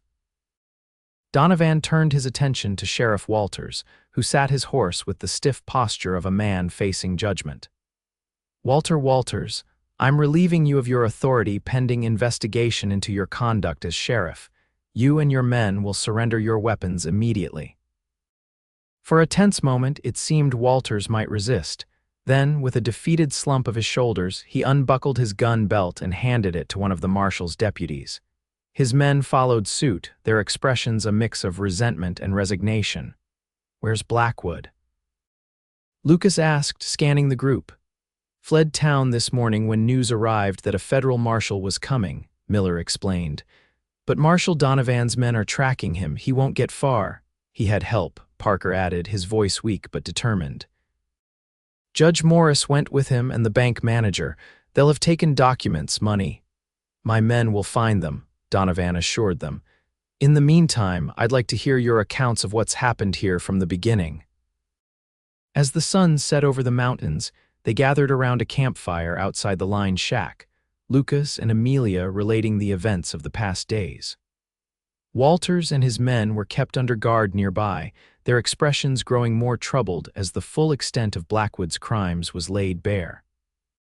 When they finished, Marshal Donovan nodded thoughtfully. "It's one of the most comprehensive cases of corruption I've seen in 20 years of law enforcement," he commented, "and one of the most carefully documented thanks to Mr. Parker's foresight and your persistence. What happens now?" Amelia asked, the firelight illuminating her tired but hopeful face. "Now we return to Redemption Creek," Donovan replied. "I'll establish temporary headquarters there while we sort out this mess. Property will need to be returned to rightful owners, fraudulent transactions reversed, new elections held for local officials." He glanced at Walters. "And criminal charges filed where appropriate." And my father's death, Amelia's voice caught slightly, will that be investigated? It will, Donovan promised. If Thomas Blackwood had a hand in Jacob Crawford's death, we'll find the evidence. He'll answer for that crime along with his others. As the others began making preparations to return to town in the morning, Lucas found himself standing apart, watching Amelia as she spoke with Dr. Miller and Parker. The firelight caught the gold in her hair, the animation in her features as she gesticulated, explaining something to the marshal's deputy who was taking official statements. She had won. Against overwhelming odds, against the disbelief of an entire town, against the power of a man who had seemed untouchable, Amelia Crawford had persevered and would now see justice done. Lucas felt a surge of admiration and something deeper, something he had not allowed himself to feel in a very long time. As if sensing his thoughts, Amelia glanced up, meeting his gaze across the fire. The smile she gave him was like sunrise after a long night, warm, hopeful, full of promise. She excused herself from the others and crossed to join him. "It's really over," she said wonderingly. "I almost can't believe it." "Believe it," Lucas assured her. "You did what everyone said was impossible. You brought down Thomas Blackwood." "We did," she corrected gently. "I couldn't have done it without you, Lucas." They stood in comfortable silence for a moment, watching the stars emerge in the darkening sky. Then Amelia turned to face him directly. "What will you do now?" she asked softly. "Will you continue your travels once this is settled?" It was the same question she had asked earlier before they were interrupted. This time, Lucas didn't hesitate with his answer. "I've been thinking about that," he said, his voice low and serious. "I've spent a lot of years moving from place to place, never staying long enough to put down roots. Never allowing myself to care too much about people or places. And now," Amelia's eyes were luminous in the firelight, hope and uncertainty mingled in their depths. "Now I'm thinking that maybe it's time to stop running." Lucas took a step closer, close enough to catch the subtle scent of her hair. "If I had a reason to stay somewhere, with someone," Amelia's breath caught. "Are you asking me to give you a reason, Lucas Grayson?" "I'm saying that meeting you has changed things for me." He reached out slowly, giving her time to pull away if she wished, and took her hand in his. "Made me see possibilities I'd forgotten existed, such as," her voice was barely above a whisper, "such as rebuilding a ranch that needs a strong hand. Making a home in a town that will need honest people to help it recover from Blackwood's influence." His thumb traced circles on her palm. "Finding out if what I feel for a certain stubborn, brave woman might grow into something lasting." Amelia's free hand came up to rest against his chest, right above his heart. "I think," she said carefully, "that it already has, grown into something, I mean." The distance between them vanished as Lucas drew her closer, one hand cradling the back of her head as he lowered his mouth to hers. Unlike their brief, desperate kiss at the records office, this one was slow and thorough, a promise rather than a farewell. Amelia responded with equal fervor, her arms winding around his neck as she pressed herself against him. When they finally parted, both breathless, Lucas rested his forehead against hers. "Is that a yes? You'll give me a reason to stay?" Amelia's smile was radiant even in the dim light. "Yes," she whispered, "that's a yes." Morning brought a clear sky and the promise of justice as the combined party rode back toward Redemption Creek. Lucas and Amelia rode side by side, their horses matching pace as naturally as their hands had found each other the night before. Behind them came Marshal Donovan and his deputies, flanking the disarmed Sheriff Walters and his men. Dr. Miller and Benjamin Parker brought up the rear, the telegrapher still weak but determined to see Blackwood's downfall firsthand. As they crested the final hill overlooking the town, Lucas felt a sense of completion he had rarely experienced in his nomadic life. For the first time in years, he was riding toward something rather than away toward justice, toward a future, toward the woman whose courage and determination had awakened his heart. Beside him, Amelia straightened in her saddle as she gazed down at Redemption Creek. In her eyes, Lucas saw not just the victory of the present moment, but the vision of what was to come, a town freed from corruption, a ranch restored to its rightful owner, a life rebuilt from the ashes of betrayal. And perhaps, if fate was kind, a love story that had only just begun. 3 months later, the autumn sun cast golden light across the newly repainted sign that hung above the entrance to the Crawford Ranch. The Double C was officially restored to its rightful owner, along with several additional acres that investigation had proven were illegally seized by Blackwood from neighboring properties. Amelia stood on the porch of the ranch house, watching as Lucas guided a team of horses pulling a loaded wagon into the yard. In the months since Blackwood's arrest and the subsequent unraveling of his corrupt empire, they had worked side by side to restore the Crawford property to working order. The barn had been repaired, fences mended, cattle purchased to replace those sold off after Jacob's death. But more importantly, they had built something between them that neither had expected to find: a partnership based on mutual respect, shared values, and a love that deepened with each passing day. "Last delivery from town," Lucas called as he brought the wagon to a halt. "Miller sent those medical supplies you requested, and Parker included a letter from the governor." Amelia hurried down the steps to help unload, accepting the sealed envelope Lucas handed her. "More good news, I hope. We could use some after everything that's happened." The past months had seen tremendous changes in Redemption Creek. Thomas Blackwood had been captured trying to flee to Mexico, and now awaited trial on multiple charges including fraud, corruption, and the murders of Jacob Crawford and the Wilsons.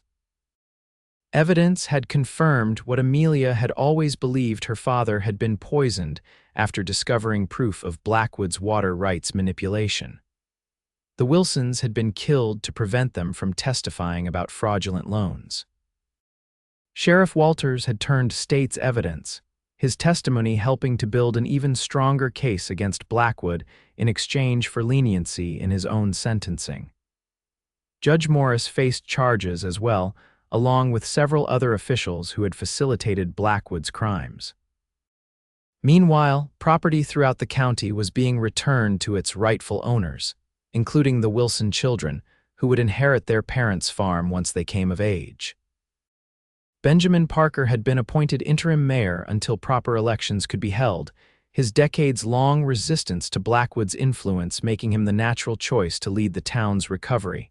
Amelia broke the seal on the governor's letter, her eyes widening as she read its contents. "Lucas. The governor has approved our petition for water rights restoration. Bull Creek will be returned to its natural course, ensuring fair access for all the properties it crosses." Lucas smiled, setting down a crate of supplies to look over her shoulder at the document. "That's the last piece, then. Everything your father fought for restored." "Not everything," Amelia said softly, turning to face him. "There's still one thing missing." "Oh," Lucas raised an eyebrow, though the twinkle in his eyes suggested he knew exactly what she meant. "The ranch needs more than just cattle and water rights to be complete again," she continued, stepping closer to him. "It needs a family, people who love the land and each other." "I agree completely, Miss Crawford." Lucas's arms encircled her waist. "Which is why I took the liberty of speaking with Reverend Thomas this morning." Amelia's breath caught. "Did you now?" "I did." His expression grew more serious, though his eyes remained warm. "I told him that if a certain stubborn, beautiful ranch owner were to agree to marry me, we'd like to hold the ceremony here at the ranch, 2 weeks from Sunday." "That's rather presumptuous, Mr. Grayson," Amelia teased, even as her heart raced with joy. "Arranging a wedding before properly proposing." "You're right."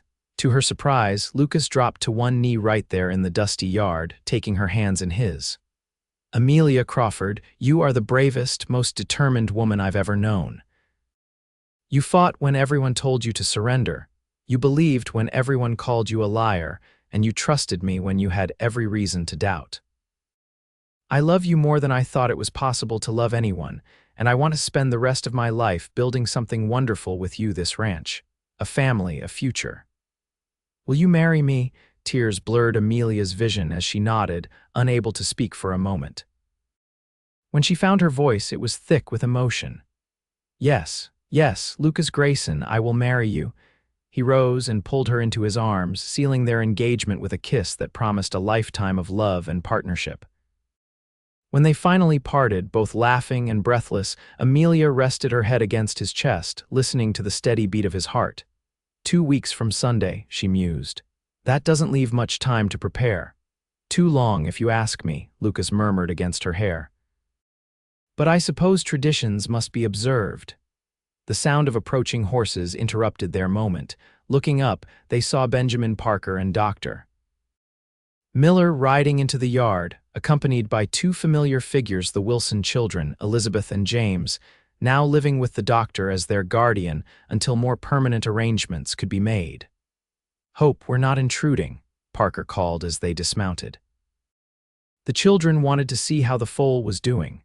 "Not at all," Amelia replied, stepping back from Lucas but keeping her hand firmly in his.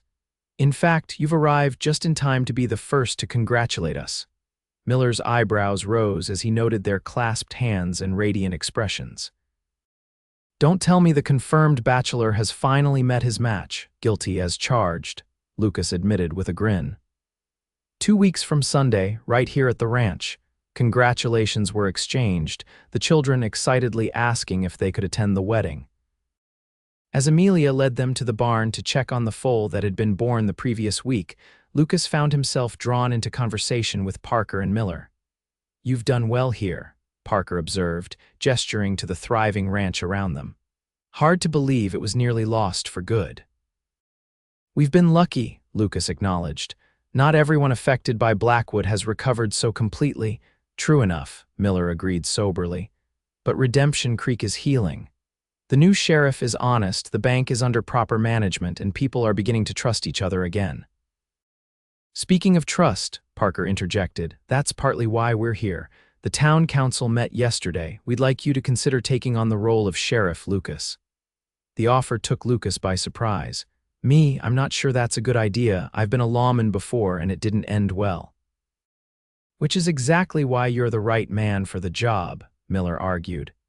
"You understand the responsibilities, the risks, and you've already proven your commitment to justice, even at personal cost."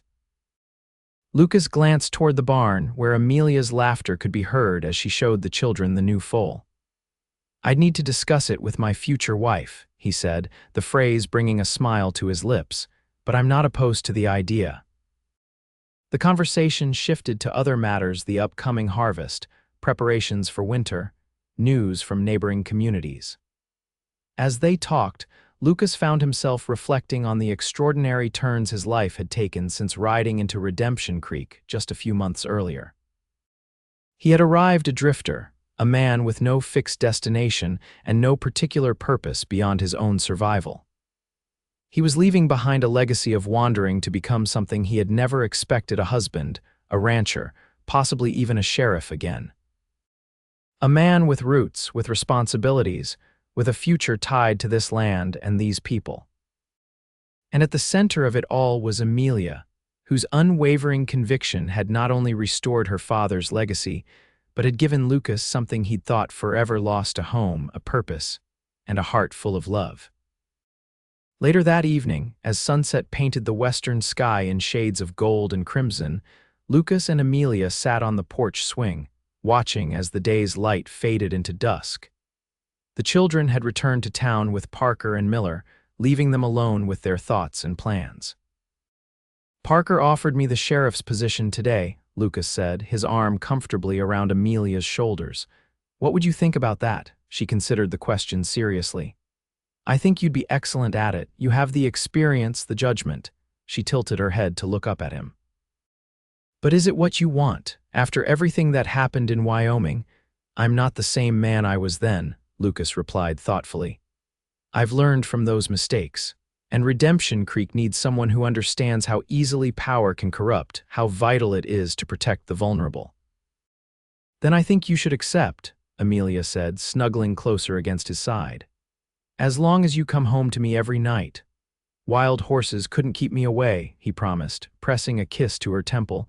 They sat in comfortable silence as the first stars appeared in the darkening sky.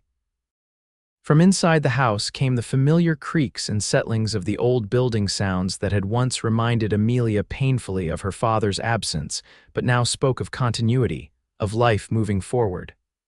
"I've been thinking about the wedding," she said after a while. "About who should be there." "Anyone you want," Lucas assured her. "It's your day." "Our day," she corrected gently. "And I was thinking about the Wilson children. They've lost so much, and Dr. Miller, wonderful as he is, can't raise them permanently at his age." Lucas smiled, already anticipating where her thoughts were leading. "The ranch house does have several empty bedrooms," he observed. "And children should grow up with space to run, animals to care for. We could be their guardians," Amelia suggested, the idea clearly not new to her. "Give them a home here, keep them together. They could help with the ranch as they get older, learn the business." "A ready-made family," Lucas mused, finding the concept appealing rather than frightening, though I hope we'll add to it in time. Amelia's cheeks colored prettily in the fading light. "I hope so too," she admitted. "I've always wanted children of my own." Lucas tightened his arm around her, overwhelmed by the future unfolding before them, a future so much richer and more meaningful than anything he could have imagined when he rode into Redemption Creek as a solitary traveler. "I love you, Amelia Crawford," he said simply. "More than I have words to express. Soon to be Amelia Grayson," she reminded him, turning to meet his kiss with a sweetness that still took his breath away. "And I love you too, Lucas. Thank you for believing me when no one else would." As night fell fully around them, stars scattered like diamonds across the velvet sky, they remained on the porch, planning their future in quiet voices filled with hope and certainty. The Crawford Ranch, soon to be the Crawford Grayson Ranch, had weathered its darkest days and emerged stronger for the trials it had faced. And so had they the woman once called a liar and the drifter who had helped prove her innocence. Together, they had found not just justice, but something far more precious. A love built on truth, trust, and the courage to stand against overwhelming odds. It was a love story that would be told in Redemption Creek for generations, to come how a determined young woman and a mysterious cowboy had brought down a corrupt empire, and in doing so, had found their own redemption in each other's arms.